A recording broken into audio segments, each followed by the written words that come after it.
আচ্ছা, যদি আপনি আপনার ফেসবুকের পাসওয়ার্ড ভুলে গেছেন, যদি ওই অ্যাকাউন্টের পাসওয়ার্ড আপনি মনে করতে পারছেন না কোনোভাবেই, এবং যদি আপনি লগইনও করতে পারছেন না, সেটা এই মোবাইল থেকেই হোক বা অন্য কোনো অ্যাকাউন্ট থেকেই হোক, লগইন করতে পারছেন না, তো তাহলে আপনার কাছে একটা অপশন খোলা থাকে, সেটা হচ্ছে ফরগেট পাসওয়ার্ডের অপশন। ঠিক আছে? তো কিভাবে ফরগেট পাসওয়ার্ড করতে হবে এবং সেখান থেকে পাসওয়ার্ড রিকভারি করতে হবে, নতুন পাসওয়ার্ড কিভাবে সেট করতে হবে, এই পুরো প্রসেস এই ভিডিওতে আমরা দেখিয়ে দেবো। তো চলুন তাহলে শুরু করছি এবং প্রথম থেকে শেষ অবধি ভিডিওটাকে দেখবেন।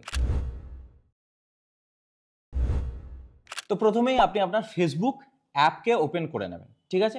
ওপেন করার পর এরকম একটা ইন্টারফেস দেখাবে। তো এখানে দেখুন আমাদেরকে দেখাচ্ছে ফোনের মোবাইল নাম্বার এবং পাসওয়ার্ড এন্টার করার জন্য, যেটা আমাদের মনে নেই। তো আমরা কি করব? ফরগেট পাসওয়ার্ডে ক্লিক করব। এখানে আমাদের কাছে অপশন আছে মোবাইল নাম্বার দিয়ে সার্চ করার।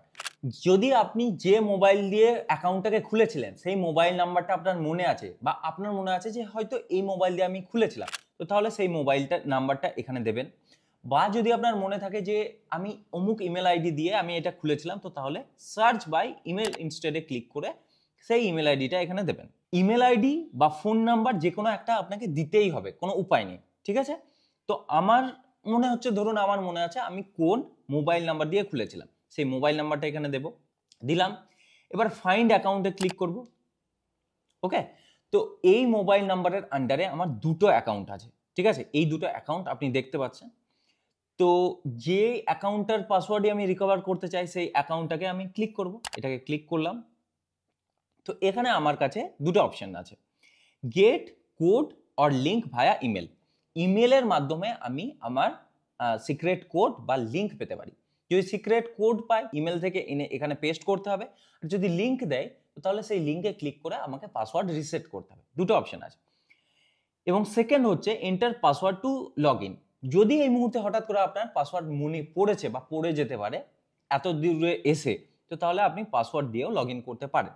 আমার মনে নেই, তো তাহলে আমি উপরটাকেই ক্লিক করব, তারপর কন্টিনিউ বাটনে ক্লিক করব। ঠিক আছে?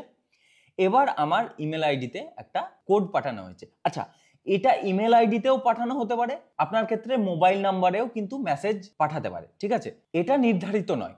আমার ক্ষেত্রে যেমন ইমেলে পাঠাচ্ছে, হয়তো আপনার ক্ষেত্রে মেসেজে পাঠাবে। যদি মেসেজে পাঠায়, তো তাহলে আপনার মোবাইলে মেসেজ ঢুকে যাবে, ওখানে 6 অক্ষরের কোড থাকবে, এখানে এসে দিতে হবে। আমার ক্ষেত্রে দেখুন আমার জিমেল আইডিতে পাঠিয়েছে, ইমেলে এসছে, তো তাহলে এখান থেকে আমি এটাকে কপি করে নেব, তারপর এখানে এসে পেস্ট করে দেবো। ঠিক আছে? যদি মেসেজে পাঠাই, একইভাবে ওই 6টা অক্ষরের যে কোড, সেটাকে কপি করে নিতে হবে, তারপর এখানে পেস্ট করে তারপর কন্টিনিউ বাটনে ক্লিক করব। এবার আমাদের কাছে অপশন হচ্ছে ক্রিয়েট এ নিউ পাসওয়ার্ড। এবার আপনাকে একটা নতুন পাসওয়ার্ড কিন্তু এখানে ক্রিয়েট করতে হবে। ঠিক আছে? তো আপনি একটা নতুন পাসওয়ার্ড ক্রিয়েট করে নেবেন। ওকে? আমরা পাসওয়ার্ড ক্রিয়েট করে নিলাম। এরপর এর নিচে একটা অপশন আছে যে log out of other device. ঠিক আছে? যদি আপনি অন্যান্য যেসব ডিভাইসে এই অ্যাকাউন্টটা লগ ইন করা ছিল, সেই সব ডিভাইস থেকে এটাকে লগ আউট করে নিতে চান, তো তাহলে এটাকে সিলেক্ট করবেন। ঠিক আছে? আর না চাইলে এটা করবেন না, তারপর কন্টিনিউ বাটনে ক্লিক করবেন। দেখুন আমাদের অ্যাকাউন্টে কিন্তু লগ ইন হয়ে গেছে। ঠিক আছে? ডাইরেক্টলি আমাদের অ্যাকাউন্ট খুলে গেল। তো এরকম ভাবে আপনাকে আপনার পাসওয়ার্ড রিসেট করতে হবে এবং আপনার অ্যাকাউন্টে লগ ইন করতে হবে। ঠিক আছে? আশা করি কারো কোনো রকম কিছু বুঝতে অসুবিধা হয়নি। যদি হয়ে থাকে আমাদেরকে কমেন্ট সেকশনে জানাতে পারেন। ভিডিওটা এখানেই শেষ করছি। ধন্যবাদ।